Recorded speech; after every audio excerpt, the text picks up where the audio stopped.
Well, hello friends, and welcome to my daily diary segment. Pro-life leader Frank Pavone here. We love the work we do, and that's why I like to tell you what it was.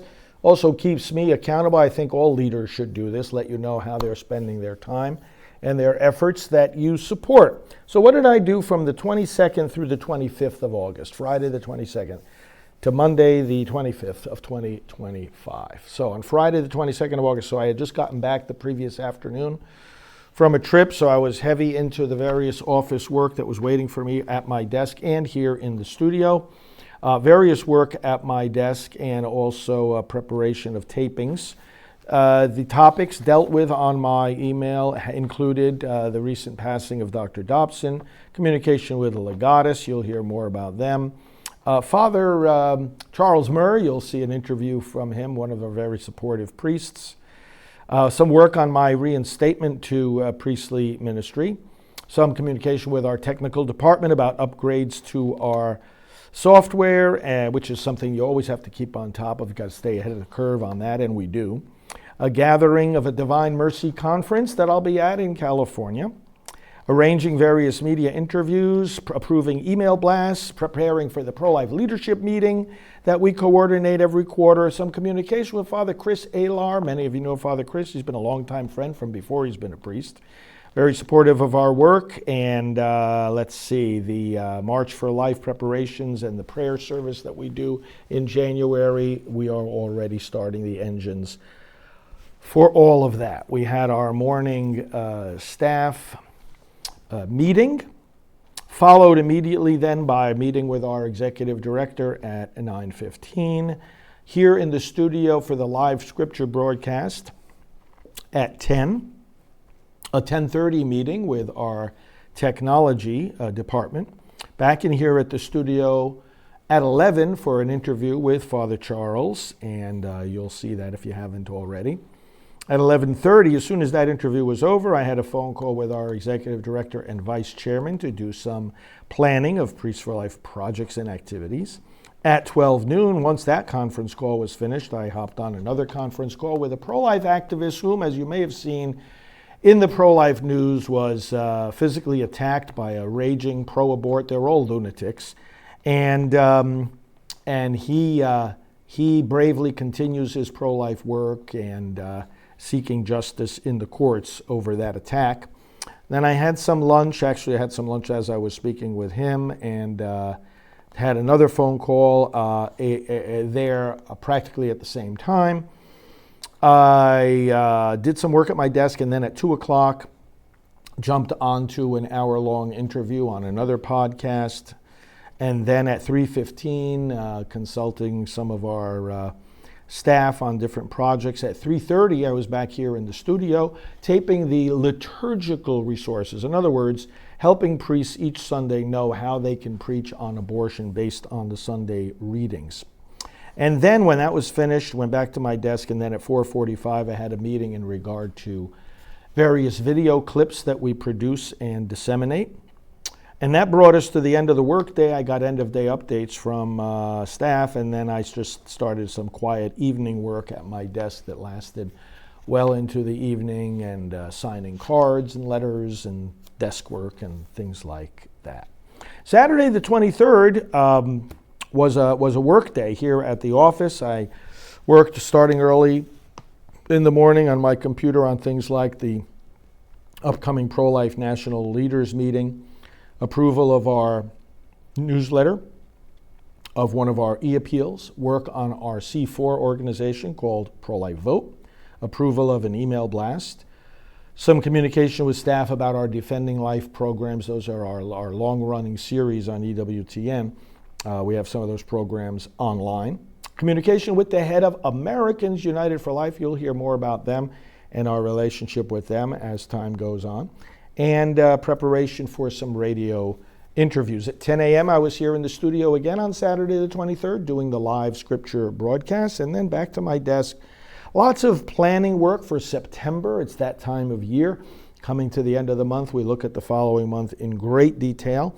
Placing of a lot of phone calls, email messages, paperwork, desk work, planning, talks, conferences, seminars, following up with leaders, following up on notes from recently completed trips, contacts, and so forth. That just took the rest of the day on Saturday the 23rd. Similar day on Sunday the 24th, although of course, as I always say, and as is understood, being Sunday, time for worship and time for extra prayer.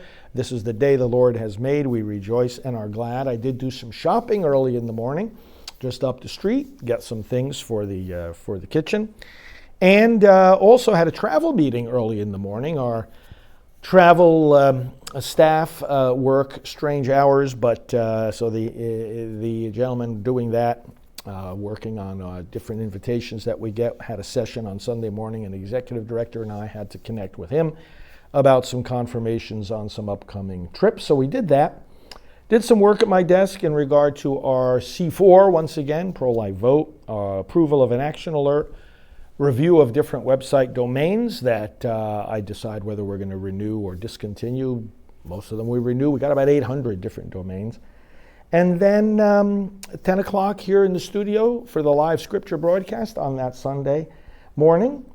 Then back at my desk, lots of kind of quiet work like I described a moment ago. Then back in here in the studio later to tape some of the upcoming scripture reflections for the days that I will be away, and then that kind of office work and quiet planning work continued the rest of the day and into the evening. Staff were back on Monday morning, the 25th, so I met with them at a morning taping of scripture for one of the days I'll be away, and then met with the staff for the morning briefing that's always at 8:30. Did some other work at my desk regarding correspondence, that is helping the staff answer correspondence, a fax going out to all the churches. They get it, by the way, whether they request it or not, because it's not a matter of, oh, do I want the information? It's a matter of you need the information. You have a responsibility to your people in the parish to convey to them certain pro-life information, and so we give them the information. Liturgical videos, working on that. The upcoming AmFest, Charlie Kirk's conference, I'll be participating in that as usual. Communication with staff about Spanish translations. We got some great volunteer translators. And finally, approval of an action alert. Those are some of the things I dealt with on my computer. 10 a.m. here in the studio for the live broadcast of the scripture reflections. Work at my desk, 12 noon meeting of the people on our staff that handle our website and talking about various updates for that. At 12:30, I took our social media coordinator out to lunch. He and I did some planning and strategizing as we were enjoying a meal just a few minutes away from the office here. Came back, got back to work at my desk and interacting with the various staff in the office right through the afternoon. At 6 o'clock, I had a phone call with a pro-life leader up in Massachusetts, where I'll be going in a few weeks for a meeting. And then at 6:30, a call with our finance director. And these calls, by the way, both of which I made while I was driving, because I drove about 90 minutes to a central location to meet a key leader who lives over in Tampa, and that's Bishop Aubrey Shines, evangelical bishop, and Trump supporter, and someone with whom I'll be doing a joint podcast. So we did some planning for that. He's a great guy. You probably see him on Real America's Voice. We had a good dinner meeting out in Lakeland.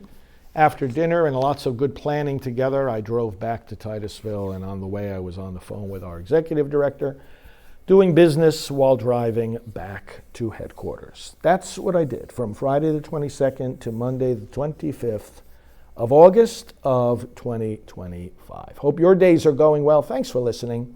Continue supporting our work, and we'll talk to you soon. Hey everybody, Doug Barry here. I am so thankful to have this opportunity to speak on behalf of Priests for Life. Father Frank and I are friends, go way back. I think it was like 1917, somewhere in that time frame when we first met. Actually, no, we did some work together at EWTN when I was co-hosting Life on the Rock. I've run into him at different pro-life events around the country, and I cannot speak highly enough about what Priests for Life is doing.